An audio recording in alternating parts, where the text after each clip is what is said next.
오늘은 변하지 말아야 할 신앙이라는 제목으로 구장 말씀을 좀 살펴보겠습니다. 여러분, 부푼 꿈과 기대를 가지고 지금 에스라가 함께하는 이스라엘 백성들을 데리고 예루살렘으로 돌아오게 되었습니다. 그것을 2차 귀환이라고 제가 말씀을 드렸죠. 그래서 8장 21절에 보시면 에스라는 바벨론의 포로지인 아하와 강가에서 금식을 선포하고 함께 올라갈 백성들과 신앙의 결속을 다지고 있는 모습으로 진행이 되었다라고 말씀을 드렸습니다. 그만큼 바벨론 포로지에서 예루살렘으로 돌아오는 이 2차 귀환의 인원들이 매우 큰 마음을 가지고 돌아왔다는 것을 확인할 수가 있습니다. 두 번째로 돌아온 백성들을 숫자적으로 계산을 해보면 첫 번째 귀환한 인원들의 반도 되지 않은 작은 인원들이었다라고 말씀을 드릴 수가 있어요. 그러나 이 작은 인원의 마음에는 하나님을 향한 진실한 믿음과 소망 그리고 기대가 있었던 것으로 보입니다. 이제 예루살렘에 돌아가게 되면 다시 재건된 성전에서 하나님을 향하여 올바른 제사가 드려지고 있겠구나. 그리고 신앙적으로 회복된 이스라엘 백성들을, 그러니까 다시 말해 1차 귀환한 이스라엘 백성들을 보겠구나. 그러니 우리는 더욱 그 일에 힘을 보태야겠다. 주께서 처음 다윗에게 약속하신 하나님의 왕국을 세워가야겠다는 이 간절한 마음이 있었을 것으로 보입니다. 그런 마음으로 에스라와 그를 따르는 이스라엘 백성들이 두 번째로 귀환하게 되는데, 잘 아시다시피 이 귀환 여정은 4개월이나 걸리는 아주 위험하고 어려운 여정이었습니다. 아닥사스다 왕은 에스라와 백성들에게 그냥 너희들만 똘똘 뭉쳐서 예루살렘으로 올라가라 이렇게 말한 것이 아니라 아주 값진 보물들과 성전 기명들을 내어주고 백성들을 그것을 운반하도록 명령했던 것이죠. 여정도 어려웠지만 주어진 값비싼 기명들도 보호해야 했던 것입니다. 그런데 더욱 흥미로운 것은 8장을 읽어보면 이런 위험하고 힘든 여정을 군사의 지원 없이 에스라와 백성들이 홀로 책임지고 왔던 것입니다. 그 이유가 무엇일까요? 왕은 분명히 마병과 보병을 지원하겠다라고 약속했는데도, 무엇을 원하는 대로 요구하는 대로 모두 다 지원하겠다고 약속했는데도 불구하고 에스라는 거절했다라고 8장이 말하고 있죠. 그 이유는 바로 하나님을 철저히 의지하기 위해서였습니다. 하나님의 도움만으로 이 여정을 통과하겠다는 그들의 강한 결심이 이런 방식을 선택하게 된 것이죠. 정말 그들의 믿음대로 여정 가운데 대적들을 만나지 않았고 순탄하게 예루살렘으로 돌아오게 된 것입니다. 그러니까 두 번째로 돌아온 에스라와 이스라엘 백성들 마음속에 뭐가 있죠? 믿음 플러스 믿음에 대한 경험이 있는 거죠. 4개월이나 걸리는 여정 속에서 하나님이 우리와 함께 하셨다는 것이 기나긴 여정 가운데 경험되어 왔던, 도적들을 만나지 않았고 대적들을 만나지 않고 무사히 성전 기명과 값비싼 보물들을 운반할 수 있었으니, 이러한 경험을 하였으니 하나님을 더욱 사모하고 돌아가서 올라가서 더 잘해야겠다는 마음이 있지 않았을까요? 그리고 또한 이런 은혜를 우리가 받았듯이 아마도 지금 1차 귀환한, 먼저 귀환하여 정착하고 있는 예루살렘에 있는 백성들을 생각하면서 그들도 우리와 같이 하나님의 더 큰 은혜를 경험하면서 믿음으로 살고 있겠구나라는 생각을 했던 것입니다. 여러분, 과연 그럴까요? 오늘 본문은 이런 질문으로 시작할 수 있어요. 과연 먼저 온 유다 백성들이 성전을 재건하고 믿음으로 잘 살아가고 있었을까요? 신앙으로 회복된 공동체를 만들어가고 있었을까요? 에스라가 예루살렘으로 돌아온 지 얼마 지나지 않아서 이스라엘 방백들이 에스라를 찾아와 이스라엘의 현재의 형편을 보고하게 됩니다. 그게 1절이죠. 당시에 에스라는 이스라엘의 형편을 자세히 알지 못하였으니 아마도 이 시점이 귀환한 지 얼마 되지 않았을 시점이라고 추측해 볼 수가 있습니다.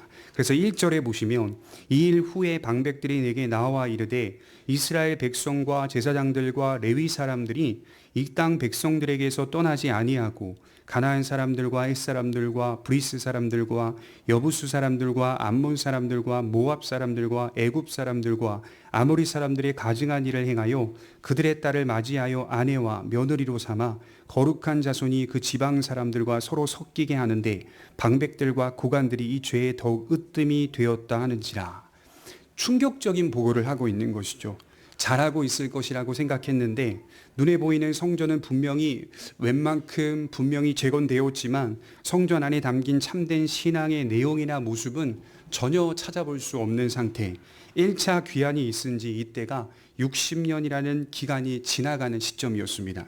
이스라엘 백성들은 이 60년이라는 기간이 지나면서 또 변했던 것입니다. 이제 좀 살만해서인지 시간이 지남에 따라 하나님의 은혜는 온데간데 없고 그들은 죄악된 모습으로 돌아갔던 것이겠죠. 여러분, 이 1차 귀환과 2차 귀환 사이를 제가 60년이라고 말씀을 드렸어요. 60년이라는 기간 동안 사람이 변하는 것을 보셔야 합니다. 이 땅에 우리가 안주하는 이상, 이 땅의 삶을 살아가는 동안 인간은 불완전하기 때문에 변한다는 것이죠. 은혜를 많이 경험해도 인간은 변합니다. 근데 재밌는 거는 인간의 변함은 선으로 변하는 게 아니에요. 인간은 변질이 됩니다. 오늘 하나님의 은혜를 찬송하다가도 기간이 지남에 따라 여러 무수히 많은 영향과 사람들과의 관계 속에서 죄악된 모습으로 변해가는 인간의 모습을 발견하게 되고, 내가 변하고 있는데도 내가 변하고 있다, 변질되고 있다라고 하는 것을 스스로 자각하지 못하게 되는 것이죠. 왜? 성전이 건축되어 있기 때문에. 형식은 남아 있으니까.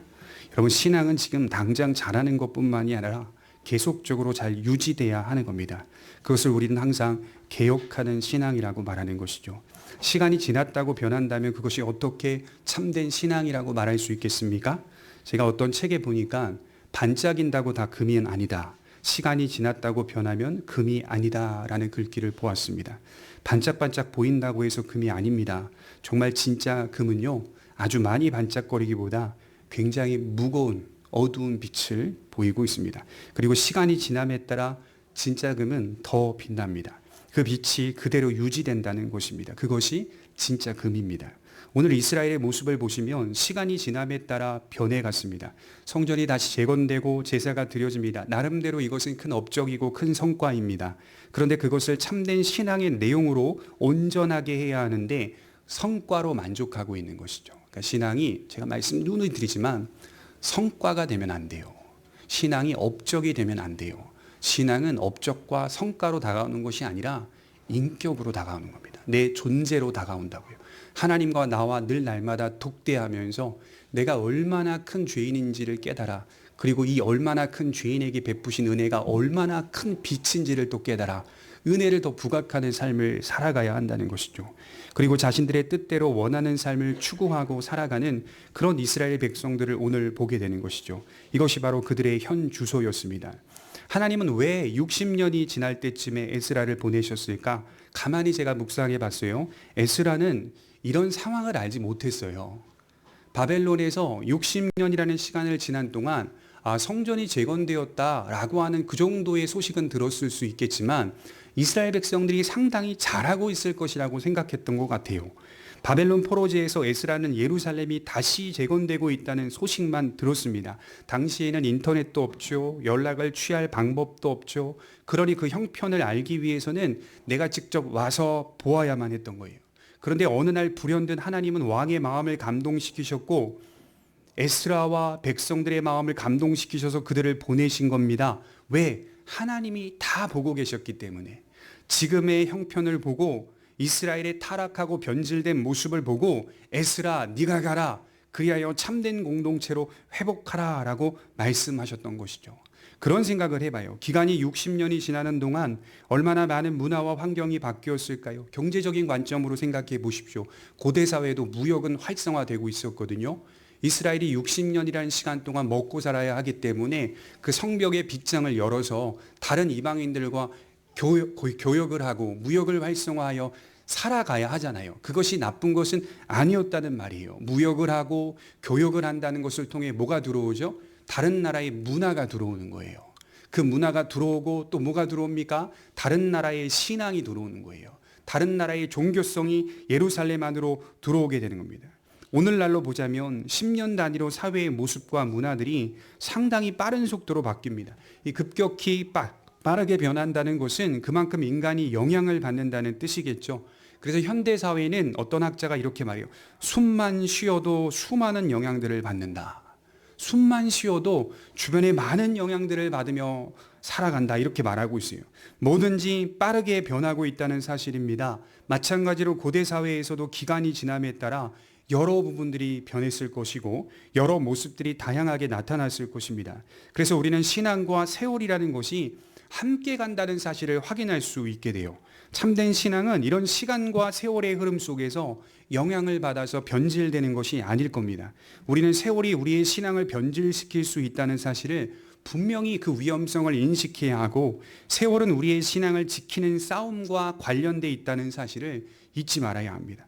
더 나아가 시간과 세월이라고 하는 것은 우리가 하나님을 믿는 믿음으로 이 세속 사회에 선한 영향을 끼치는 사명으로 주어져 있다는 것이지, 우리가 그 세속 사회에 영향을 받는 게 아니라 60년이라는 시간은 이 구심적 선교라고 해서 그 시간 동안 우리가 얼마나 선한 영향력을 끼칠 수 있는가의 사명으로 우리에게 다가와야 한다는 것이죠. 적극적으로 이런 타락하고 부패한 세상 가운데 하나님을 향한 믿음을 나타내 보이는 것이 우리에게 주어진 시간과 세월이라는 겁니다. 그래서 우리는 신앙의 기간을 언제나 생각해야 됩니다. 나에게 바른 믿음이 있다면 그 믿음의 기간은 어느 정도여야 하는가? 여러분, 우리의 바른 믿음이 어느 정도 유지돼야 합니까? 60년 동안 유지돼야 합니까? 70년 동안 건강하게 신앙생활을 해야 합니까? 아닙니다. 우리의 믿음은 계속돼야 되는 거예요. 어떤 영향도 받지 않고 우리의 믿음을 바르게 지켜간다면 그 사람이야말로 금입니다. 금이에요. 순금이죠. 참된 성도예요.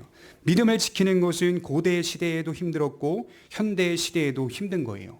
여러분, 지금 이스라엘을 보십시오. 60년이 지나자 신앙이 와르르 무너져 버렸어요. 안타깝습니다. 그들은 다시 죄로 돌아갔습니다.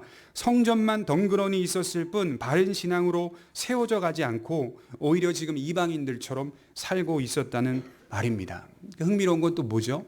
1절과 2절을 읽어보면 고관들과 방백들이 이 죄에 더욱 으뜸이 되어 있다.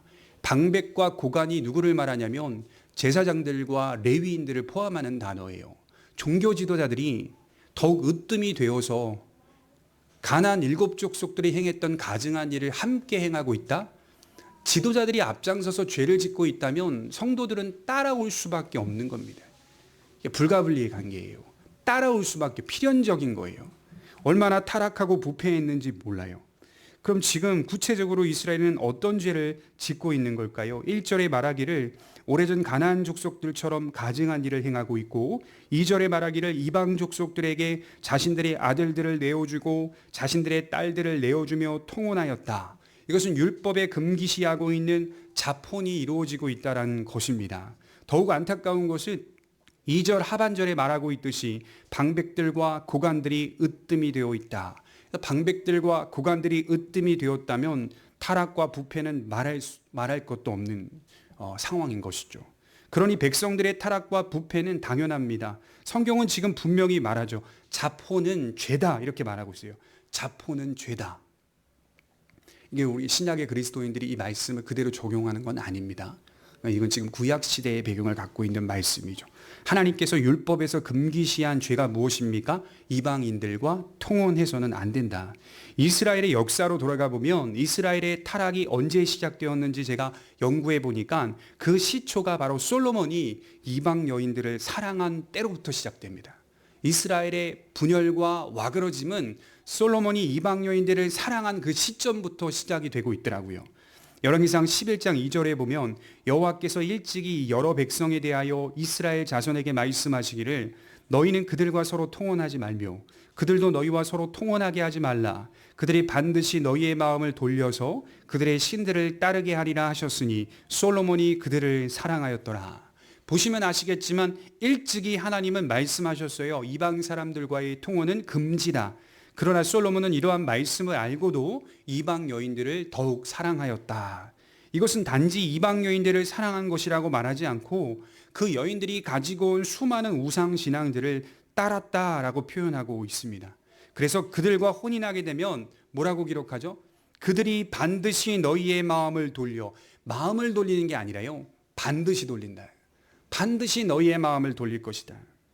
이 위험성 속에 노출되어 있다는 겁니다. 그러면 일찍이 기록된 원말씀이 무엇이었을까요? 신명기 7장 2절에 보면 또 그들과 혼인하지도 말지니 내 딸을 그들의 아들에게 주지 말 것이요 그들의 딸도 내 며느리로 삼지 말 것은 그가 내 아들을 유혹하여 그가 여호와를 떠나고 다른 신들을 섬기게 함으로 여호와께서 너희에게 진노하사 갑자기 너희를 멸하실 것임이니라. 그들이 반드시 유혹할 것이다. 여호와를 떠나게 하고 다른 신들을 섬기게 할 것이다. 이렇게 말하고 있어요. 그러니 절대로 그들과 혼인해서는 안 된다라고 말씀을 합니다. 정말 이스라엘은 이러한 말씀들을 어기고 다른 신을 섬기게 되었고 그들은 결국 멸망하였습니다. 그리고 다시 이렇게 은혜를 베푸셔서 돌아온 것인데 또 예전 모습으로 돌아가고 있다는 겁니다. 잠시 제가 좀 생각해 보았어요. 좀 의문이 제 입장에선 들었던 것이 뭐냐면 이 모세로부터 주어진 이방인들과의 통혼 금지의 말씀은 사실 역사적인 모습으로 보게 되면 한 900년 정도의 차이가 있는 말씀입니다. 그러니까 굉장히 오래전 주어진 말씀이기 때문에 지금 돌아온 이스라엘 백성들에게 에스라 시대의 백성들에게 적용할 수 있는가 이런 의문이 들더라고요. 또 하나 말씀을 연구하면서 생각해 보건대 당시 예루살렘에 여성이 부족했다면 여성의 인원이 부족했다면 당연히 이방 여인들과 혼인하는 것이 맞지 않을까? 왜냐하면 돌아온 인구 수를 제가 찾아보니까 그렇게 많지 않았기 때문에 혹시 부족하다면 이방 여성들을 아내로 맞이할 수 있지는 않을까? 그런 의문이 들었다는 말입니다. 하지만 이것은요, 전적으로 제 생각이고 성경이 가르치는 바는 모세에게 주신 그 율법을 다시 회복하라는 말씀입니다. 왜 그런지 아세요? 다 무너져 있었기 때문이에요. 출발선상에서 철저히 다시 시작하라. 그 얘기를 지금 하고 있는 겁니다. 처음 주어진 하나님의 원말씀 그대로를 회복해 가기를 원하셨던 겁니다. 그래서 우리는 이런 모든 상황들을 살피면서 성경을 믿기보다는 하나님의 말씀대로 그분이 원하시는 의도와 목적대로 믿고 받아들이며 사는 것이 필요합니다. 지금 이스라엘의 형편 속에 가장 필요한 것이 무엇일까요? 철저함입니다. 철저함. 그래서 우리 성도님들에게 말씀드리고 싶은 것은 신앙이 무너졌다 싶으면요, 그냥 그 신앙대로 조금 부지런히 신앙생활 해야겠다, 그걸로 안 되고요, 철저함으로 돌아오는 겁니다. 본래의 철저함으로 돌아와서 그 출발선상에서 다시 시작하는 것이 지혜로운 신앙인이 가지고 있는 자세와 태도다. 그래서 오늘은 철저한 신앙으로 돌아오지 않으면 다시 이스라엘이 본래대로 회복할 수 없다는 사실을 말하고 있다라고 하는 것이죠. 그래야 하면 그들은 이런 유혹에 빠지지 않을 것입니다. 하지만 지금 보십시오. 자폰이 이루어지는 것뿐만이 아니라 가증한 일을 행하고 있다는 말이에요. 반드시 우리의 마음을 유혹하여 그렇게 될 것이라는 말씀대로 정말 그렇게 돼버렸습니다. 우리에게 적용해 보면 여러분, 신앙이란 대가 없이 유지될 수 없습니다. 우리의 믿음을 지키기 위해서는 대가가 반드시 필요합니다. 그것은 철저함입니다. 때론 우리의 신앙이 철저해야 할 때가 있죠. 철저함은 어떤 모습으로 나타납니까? 내 현실 가운데 내가 좋아하고 원하는 것들을 포기하고 하나님을 바라보는 것으로 나타납니다. 철저함에는 항상 희생이 있습니다. 희생이란 나의 본성이 원하는 대로 사는 것을 포기하는 것을 의미합니다. 내가 좋아하는 경향과 내 본성이 원하는 경향들을 포기하는 게 희생이에요. 나의 죄성이 바라고 원하는 것을 끊어내는 게 희생이에요. 그것은 신앙을 위해서 그래야만 한다는 겁니다. 그런 모습이 우리에게도 좀 있어야 한다는 것이죠. 그래서 저는 이 본문 가운데 눈에 들어온 단어가 있어요. 2절 중반에 보면 서로 섞이게 하는데, 또 2절에 보면 거룩한 자손이, 아주 분명하게 구별하고 있어요. 그들은 어떤 성분인가? 거룩한 자손이고, 그들은 무엇을 잘못했는가? 서로 섞이게 했다. 자폰을 통하여 서로 섞이게 하는데, 이 섞이다는 말은 어떤 뜻이냐면 신학적인 정체성을 확립시키지 못하게 한다라는 뜻이에요. 하나님도 섬기고, 또 우리 아내가 가지고 온 다른 신도 섬기고, 우리 남편이 가지고 온 다른 신들도 섬기면 무엇이 없어집니까? 신학이 없어져요. 신학이. 기준이 없어져요. 저와 여러분들의 신앙이 무엇인지를 잘 몰라요. 세상도 섬기고 하나님도 섬기면 신학은 중요하지 않아요. 사람만 많이 모이면 좋다고 생각하면 신학은 필요하지 않는 거예요. 어떤 교회의 이야기를 들었는데 전도축제 때 출석하는 노인들에게 5,000원씩을 준다고 해요. 그랬더니 정말 수많은 노인들이 바글바글 모여들었다고요. 5,000원 받기 위해서. 그렇게 해서라도 교회에 모이게 한다는 거예요. 왜요? 그분들이 앉아 있어야 교회 같으니까요. 느낌상 그런 이미지를 주니까요.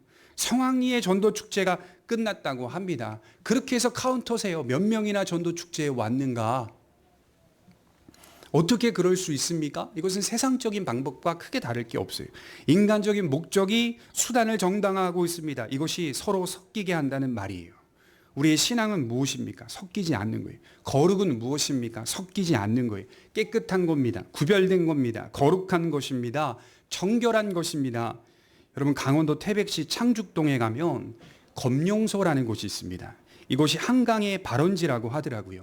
이 산에서 내려오는 작은 물줄기가 아주 작은 연못을 만들었는데 거기가 바로 검룡소고, 그 검룡소에서부터 한강 전체의 물을 다 이렇게 채우고 있더라라고 하고 있더라고요. 거기서부터 시작된 물이 남한강을 이룬다고 합니다. 매스컴에서 그것을 보니까 너무 깨끗해요. 가지도 살고 완전한 1급수입니다. 정말 깨끗합니다. 바로 마셔도 되는 물이라고 해요. 그 줄기가 다른 줄기들을 만나고 강을 이루면서 서로 섞이면서 더러워집니다. 그러나 여전히 그 발원지는 깨끗합니다. 예수 그리스도의 복음이 그와 같은 일을 하는 거예요. 왜냐하면 섞이지 않기 때문이에요. 섞이지 않는 것은 매우 중요하고 또 중요합니다. 제가 목회자 모임을 가서 대화를 하던 중에 한 8, 9분이 모여서 대화를 하는데 한 목사님이 재밌게 대화를 하고 있던 중에 대화가 탁 끊어버리시는 거예요. 뭐라고 말씀하시냐면, 이런 이야기는 조금 그러니까 우리 이런 이야기 그만하시고 다른 이야기 합시다. 그렇게 말하는 겁니다. 그래서 저는 좀 놀랐어요. 이분이 그런 영성이 평소엔 아닌 것 같았는데 그렇게 말씀하시니 놀라서 좀 은혜를 받았습니다. 그런 모습이 필요하다는 겁니다. 탁 얘기해 주니까 전체가 그렇지, 우리가 지금 하고 있는 이야기는 사실 이게 은혜가 되지 않는 이야기지, 은혜가 되지 않는 대화들을 하는 것이 서로에게 좋지 않은 영향을 끼치기 때문에 그런 대화는 하지 말고 은혜가 되는 대화들을 하자. 거룩함이라고 하는 것이 이런 모습이 필요하다는 겁니다. 나의 신앙이 지금 세상과 섞여 있는 신앙인지, 아니면 그래도 나의 신앙이 세상과는 거리가 있는 거룩함과 정결함을 위하여 가는 신앙인지를 좀 점검해 보셨으면 좋겠어요. 신앙이 섞이게 되면 신학이 없어지고, 신학이 없어지면 이 신도 저 신도 뭐 하나만 잘 걸려서 복이나 박자, 이런 신앙이 돼버리는 거예요. 군대에 가보면요, 이런 병사들이 있어요. 한 주는 천주교에 가서 영세를 받습니다. 또 한 주는 불교에 가서 수계를 받습니다. 또 한 주는 기독교에 와서 세례를 받습니다. 각각 주는 선물과 먹을 음식들이 다르기 때문에 다 물어봤더니 모든 종교를 다 세례를 받았으니까 섭렵해 버렸어요. 영세 받고 수계 받고 세례 받는 군인, 뭐 하나만 걸려라, 난 다 받았으니. 마치 이것이 백신처럼, 인생의 백신처럼. 이런 신앙은 신앙이 아닌 겁니다. 이렇게 말씀드리고 싶어요. 내게 진짜 금이 있습니다. 정말 귀한 순금이 있습니다. 내게 진짜 금이 있다면 그 어떤 사람이 반짝반짝 빛나는 금을 보여줘도 유혹해도 흔들리지 않는 겁니다. 나는 진짜 금을 갖고 있으니까. 여러분들이 가진 복음이 진짜라고 확신한다면 흔들릴 필요가 없어요. 여러분, 어떤 사람들이 여러분들을 따르는지 아세요? 매력적인 사람이 어떤 사람인지 아세요? 내가 가진 신학에 확신이 있는 사람이 매력적인 사람인 거예요. 대화를 해봤는데 여러 가지 문제점과 인생의 어려움은 똑같은데 이 사람에게는 확신이 있고 나는 불안전하고 불안한 거예요. 항상. 왜 그런가? 이 사람이 갖고 있는 신앙이 아니라 신학이라고 하는 것이 분명하기 때문이에요. 성경적인 신학의 기준을 삼고 있으니 내 인생은 여러 가지 수많은 환경과 상황 속에서 불안정함을 오늘도 경험하지만 내 신앙은 흔들릴 필요가 없는 거예요. 나는 복음이라고 하는 순수한 금을 갖고 있기 때문에. 그러나 왜 우리가 흔들립니까? 진짜 같은 것이 세상에는 너무 많아서 같아요. 그래서 우리는 더욱 뭘 집중하면 됩니까? 철저한 신앙에 집중하면 되는 거예요. 그리고 우리 자신을 너무 믿지 맙시다. 이렇게 해도 나는 믿음을 지킬 수 있다? 여러분, 이렇게 착각해서는 안 돼요. 난 이렇게 살아도 내 신앙 내가 지킬 수 있다? 이거 아닙니다. 죄라고 하는 것은, 우리가 죄와 싸운다라고 하는 것은 두 가지 특징이 있는 것 같아요. 하나는 정말 죄의 상황 속에서 함께 맞서 싸워 성령의 도움으로 이겨내는 하나의 방식과 태도가 있고요. 또 하나는 죄와 싸운다라고 할 때는 피한다는 의미가 있습니다. 여러분, 죄는요, 사실은 마주쳐서는 될 문제가 아닙니다. 왜냐하면 지거든요, 우리가. 죄는 마주쳐서 독대해서 싸워서 이길 수 있다라고 착각해서는 안 돼요. 죄는 되도록 죄를 지을 수 있는 장소와 환경이 우리에게 주어지게 되면 되도록 회피하는 게 지혜입니다. 되도록 피하는 게 지혜입니다. 그것이 바로 철저함이에요. 그렇게 하면서 타협이 이루어지고 그 타협은 우리의 신앙을 변질시켜 갑니다. 그 변질은 결국 하나님의 말씀만을 믿는 신앙에서 이탈하게 만들어요. 시대가 바뀌어도 세대가 바뀌어도 바뀌지 않는 게 있잖아요. 하나님의 말씀이에요. 역시 믿는 것은 사람이 아니라 하나님의 말씀대로 사는 것뿐이라고, 이 고백이 절실함이라고 하는 것이죠. 그렇다면 이러한 보고를 들은 에스라는 어떤 반응을 보이고 있습니까? 우리 3절부터 6절 한번 보겠습니다. 9장 3절부터 6절입니다. 우리 4절 같이 한번 읽겠습니다. 에스라가 보인 반응입니다. 3절부터 시작. 내가 이 일을 듣고 속옷과 겉옷을 찢고 머리털과 수염을 뜯으며 기가 막혀 앉으니 이에 이스라엘의 하나님의 말씀으로 말미암아 떠는 자가 사로잡혔던 이 사람들의 죄 때문에 다 내게로 모여오더라. 내가 저녁 제사 드릴 때까지 기가 막혀 앉았더니 저녁 제사를 드릴 때 내가 근심 중에 일어나서 속옷과 겉옷을 찢은 채 무릎을 꿇고 나의 하나님 여호와를 향하여 손을 들고 말하기를 나의 하나님이요 내가 부끄럽고 낯이 뜨거워서 감히 나의 하나님을 향하여 얼굴을 들지 못하오니 이는 우리의 죄악이 많아 정수리에 넘치고 우리의 허물이 커서 하늘에 미침이니이다. 이 보고를 듣고 에스라는 지금 속옷과 겉옷을 찢고 머리털과 수염을 뜯어버립니다. 그리고 기가 막혀 앉았다는 말이 2번이나 반복되고 있어요. 에스라의 비통한 마음, 애통을 볼 수 있습니다. 이것은 여러분 단지 풀이 죽어 있다라는 뜻이 아니더라고요. 이것은 죄로 인하여 오는 가난한 마음입니다. 절망과 슬픔의 감정이라고 합니다. 그는 지금 심령이 가난한 상태가 된 거예요. 애통하는 상태가 된 거예요. 그리고 저녁 제사를 드릴 때 무릎을 꿇고 나의 하나님을 향하여 손을 들고 회개 기도를 하기 시작합니다. 넋을 놓고 있는 것으로 머물러 있지 않고 근심 중에 일어났다. 이것은 참된 회개로 나아갔다라고 하는 것입니다. 그러니까 회개가 뭐죠? 넋을 놓고 머물러 있는 게 아니다라고 하는 겁니다.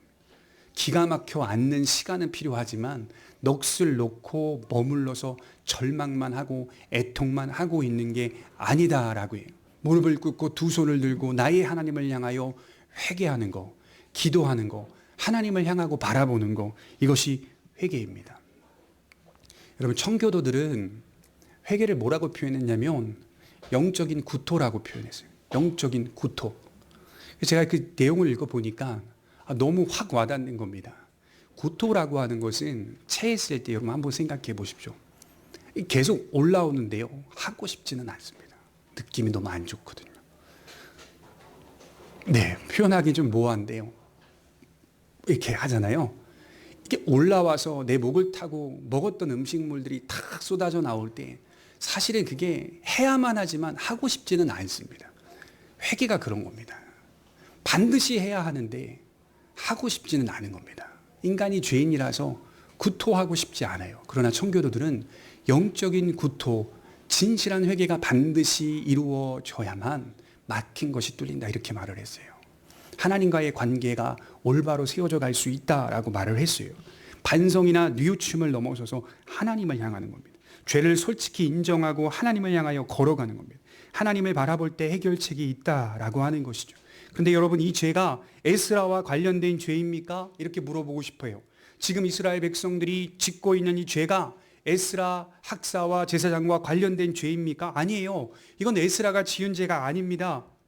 그런데 에스라는 자신이 지은 죄처럼 기도하고 있어요. 보시면 6절에 보면 이는 우리 죄악이 많아 1인칭 복수, 우리 허물이 커서 1인칭 복수 이렇게 기록하고 있어요. 이스라엘이 지은 죄는 나의 죄와 같다 이렇게 연관시키고 있습니다. 연대의식을 가지고 회개하고 있습니다. 정말 그래요. 에스라는 단지 말씀을 잘 연구하고 준행하며 가르치는 자가 아니었습니다. 그는 영혼을 품은 자예요. 다른 사람의 영혼을 품은 자예요. 하나님의 백성들을 진심으로 사랑하는 자입니다. 그리고 그들이 저지른 죄악에 대해 책임감을 느끼고 있어요. 책임감. 교회에서요, 성도들이 막 죄를 지어요. 큰 교회 같은 데 가보면 여러 문제들이 많이 발생, 작은 교회도 많이 발생해요. 막 죄악된 모습들이 교회 안에 막 발생합니다.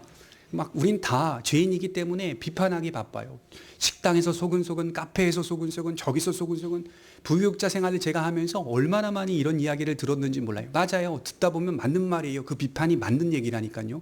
근데 문제는 누구 한 사람도 연대의식을 갖고 신앙생활하는 사람은 없더라고요. 그런 죄의 모습들이 나 때문에 나와 결부되어 있다는 사실을 생각하는 성도는 한 번도 못 봤어요. 그게 다 우리들이 영향을 끼쳐가지고 일어난 일이라는 사실을 왜 생각을 하지 못할까? 우리가 정말 하나님의 마음을 갖고 있는 사람은 정말 에스라와 같이 이것이 나의 죄악이고 우리의 죄악이다라고 하기 때문에 그들의 죄를 비판하면서도 함부로 조롱할 수는 없는 겁니다. 웃을 수 없는 겁니다. 그래요. 그 죄악들을 보면서 하나님 앞에 우리가 대신하여 기도해 줄 수 있는 마음이 있다면 이것이 에스라와 같은 마음 아닐까요?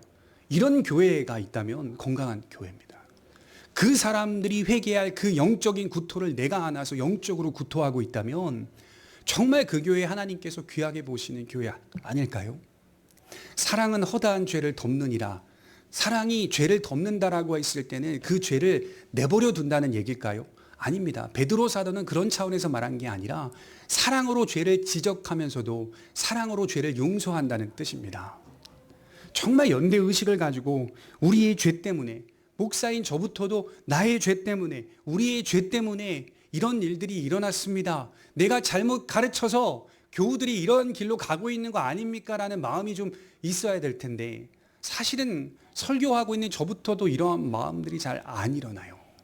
이게 그래서 문제라는 거예요. 건강한 교회가 되려면 서로가 부둥켜 안고 하나 되어서 한 몸이라고 했으면 왼손이 아프면 오른쪽에 있는 손이 같이 아파야 맞는데 사실은 우리가 생각하기에는 왼손은 떨어져 나간 상태인 거죠. 내 몸 아니라고 생각합니다. 다른 사람의 무너짐? 내 몸 아니라고 생각합니다. 거봐라. 그렇게 잘난 척하더니 넘어지잖아. 거봐. 그렇게 교만하더니 넘어지잖아. 쌤통이다.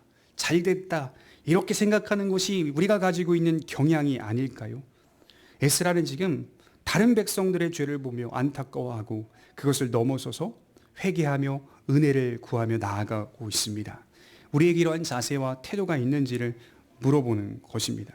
또한 진정한 회개의 중요한 특징이 하나 나오는데요. 그것이 뭐냐? 자비를 바라본다는 거예요. 자비를 바라본다.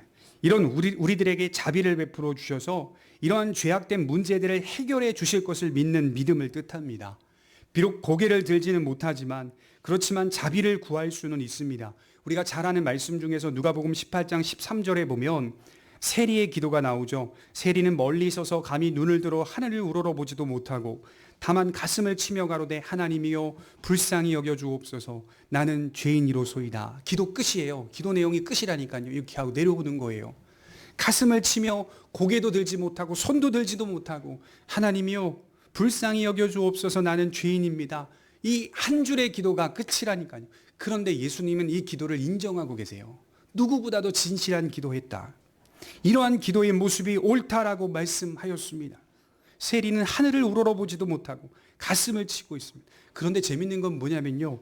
예수님께 고침받은 수많은 사람들의 공통점을 제가 찾아봤어요. 그러면 귀신 들린 자, 병든 자들 치료되잖아요. 그리고 예수님이 제자들을 부르잖아요. 그 사람들을 부를 때 첫 만남이 어땠는지 딱 보니까요. 표적을 받은 자들이 다 뭐라고 말하냐면 주 다윗의 자손이요 나를 불쌍히 여기소서. 자비를 구하고 있더라고요. 공통점입니다. 하나님의 자비를 믿고 있어요. 우리가 하나님께 받아야 할 가장 큰 복은 자비입니다. 자비. 하나님의 자비입니다. 우리를 불쌍히 여겨 주시옵소서. 우리가 그런 존재라는 것을 기억하며 나아가는 거죠. 그리고 하나님은 자신을 찾는 자들에게 그냥 돌려보내지 않는다라고 약속하셨어요. 오늘 예배에 나와서 하나님의 자비를 구하잖아요. 여러분들을 손에 그냥 돌려보내지 않는다라고 약속하셨어요. 어떻게 돌려보내신다는 거예요? 자비를 베푸신다는 거예요. 자비를. 기도하시고 예배하며 우리의 존재를 인정하고 회개하고 하나님의 사랑을 사모하는 여러분들의 마음속에 자비가 충만히 있어서 어떤 기쁨이 있죠? 희락의 기쁨이 있는 겁니다. 그렇게 그런 복과 은혜가 가장 큰 복이라고 말하고 있는 것입니다. 에스라가 무리들과 함께 바벨론에서 떠나오면서 아와 강가에서 이렇게 기도했던 장면이 있어요. 뒤로 돌아가 보면 8장 22절을 한번 보겠습니다. 바벨론 포로지에서 출발하기 전에 금식을 선포하고 에스라가 무리들과 함께 하나님을 향하여 이렇게 믿으며 간구하고 있죠. 8장 22절입니다. 같이 읽겠습니다. 시작. 이는 우리가 전에 왕에게 이르기를 우리 하나님의 손은 자기를 찾는 모든 자에게 선을 베푸시고 자기를 배반하는 모든 자에게는 권능과 진노를 내리신다 하였으므로 길에서 적군을 막고 우리를 도울 보병과 마병을 왕에게 구하기를 부끄러워하였습니다. 우리 하나님의 손은 이게 핵심이죠. 우리 하나님의 손은 자기를 찾는 모든 자에게 반드시 선으로 나타내신다. 선을 베푸신다. 그렇게 나아가는 것이 참된 회개의 두 번째 특징입니다. 그렇게 하나님의 자비 앞으로 모여야 하는 겁니다. 그런 사람들을 오늘 9장 4절은 뭐라고 말하냐면 하나님의 말씀 앞에 떠는 자들이 모였다 이렇게 기록하고 있어요. 말씀 앞에 떠는 자들. 그러니까 여러분들이 가장 두려워하는 게 뭐여야 합니까? 말씀이어야 합니다. 사람이 아니고 권세가 아니고 물질이 아니라 내 인생에 가장 두려운 건 하나님의 말씀이어야 합니다. 말씀을 들을 때마다 떨고 있으십니까? 이건 두려움의 떨림이 아닙니다. 사랑의 떨림입니다. 너무 사랑해서 쿵쾅쿵쾅 경험해 보셨잖아요. 연애할 때 보십시오. 저도 이제 연애할 때 생각해 보면 그렇게 시간이 빨리 가고요. 만나는 시간 그 이전까지의 그 기다리는 시간들이 쿵쾅쿵쾅 예. 거울 봤다 안 봤다 봤다 안 봤다 쿵쾅 목회자 돼서 이제 성도님들 만나는 시간이 또 이제 그렇게 승화가 되더라고요. 성도들을 만난다라고 하면 떨리고 이런 마음이 있는데 하나님의 말씀 앞에 떠는 자들이 모인다. 이게 정말 하나님의 선택된 백성들이 갖고 있는 특징인 것 같아요. 내가 하나님의 말씀 앞에 떨며 모이고 있는 자인지 인생 속에 가장 중요한 것은 말씀 앞에 떠는 자가 되는 겁니다. 결론을 맺으려고 해요. 우리가 오늘 두 가지를 기억합시다. 첫째로는 우리의 노력으로는 안 된다. 인간은 안 된다. 다시 한 번 더 말하고 있어요. 성전 건축을 재건할 수 있어도 우리 안에 참된 신앙을 세우는 것은 우리의 노력만으로는 되지 않는다라고 하는 걸 확인합니다. 된다면 여러분 예수님 오시지 않아요.